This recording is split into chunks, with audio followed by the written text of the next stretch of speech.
Yeah, I mean, it kind of took me a while to have that same mindset throughout the whole year because, I mean, coming out of college, you got that one mindset, you're starting every game. Now is you play 30 minutes, you play 5 minutes, you play 15 minutes, you don't play at all.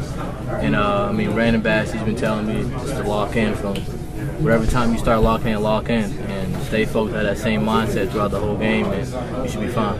Did you hear the fans kind of erupt after you dove on the ground for that ball? Yeah, I mean, it was crazy. It's crazy to think that we're out of the playoffs and we only got like 3 or 4 games left, and your fans are still that much into the game.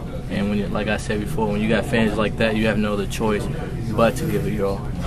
Celtics snap a 9-game losing streak, beat the Charlotte Bobcats, the playoff-bound Charlotte Bobcats, 106-103. This is the Garden Report on Celtics Blog and CLNS Radio.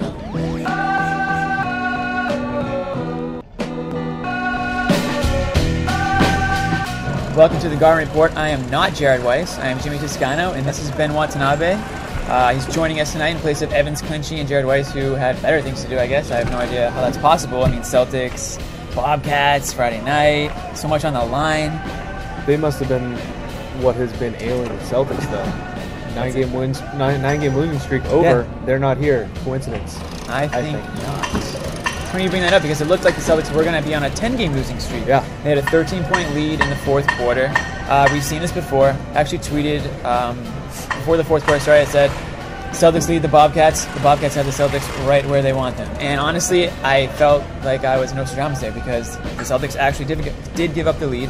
Bobcats took the lead, albeit for a short amount of time. However, they regrouped themselves. They won this game. How? You don't want to say luck. No, you don't. You don't want to say luck. They made a lot of plays down the stretch that they needed to make, but you look at, they did a lot of things that should have lost this game. 20 turnovers, Charlotte getting 33 assists on 44 field goals, Celtics pretty much giving up a 7-point lead with 2 minutes left. They did almost all the things that they've done in the last few games, except for lose. And it's funny because the Bobcats have been playing good basketball. They had a 5-game winning streak coming in, but you can also say that the Bobcats aren't exactly the Eastern Conference powerhouse. I mean, they have had a good season. They're going to make the playoffs as a 6 or a 7 seed. They didn't help themselves tonight. It's looking more like a 7 seed. But they had no answer for Al Jefferson tonight. I mean, he had how many points tonight again? He ended up with 32 and 10. 32 and 10. But we could say this is something we've seen in Celtics-Bobcats games in the past. One side taking the other one lightly. Only this time, it might have been the Bobcats who came in and maybe took this game for granted a little bit. Kind of the way that maybe, in the past, Paul Pierce or Kevin Garnett led team would. I didn't get into the Bobcats locker room. I didn't talk to the head coach or anything, but I can imagine they were pretty discouraged because the Wizards won tonight. The Wizards and the Bobcats were tied. They had the same record, identical record going in. They're both fighting to avoid the Pacers or the Heat. I mean, it's that simple. And when you lose a game to a team like the Celtics, I mean, you got to be kicking yourself. These are games that you absolutely have to win.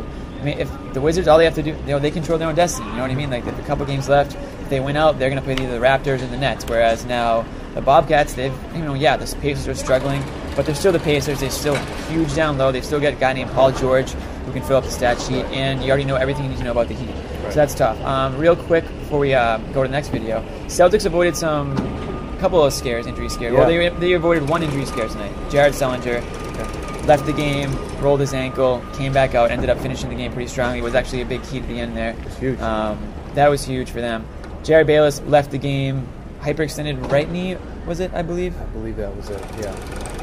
Celtics said that he's going to stay back tonight. They're going to get an MRI on his knee. If he's good to go, he'll join the team tomorrow. If not, take it from there. I mean, he's a free agent. You hope that's good news just for his sake.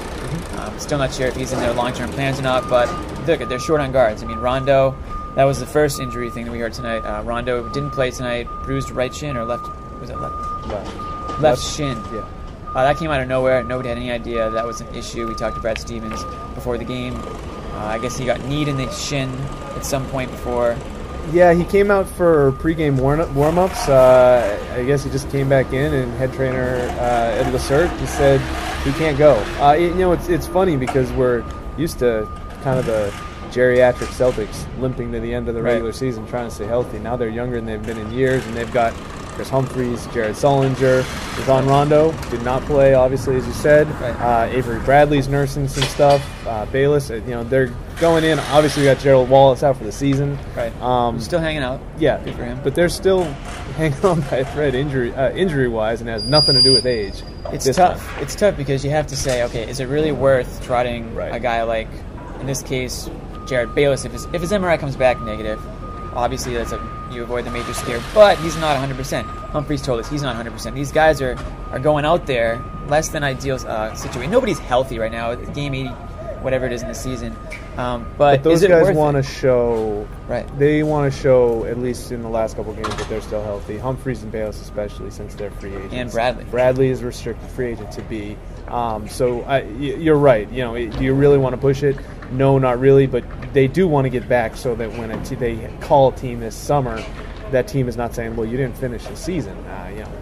We'll knock a few points off that million slash dollars. Yeah, exactly. All right, we're going to talk a lot more about those players in the next video, so stick around. We will be right back on Celtics blog and CLNS Radio. The Garden Report. Man, Doc did me so dirty last year.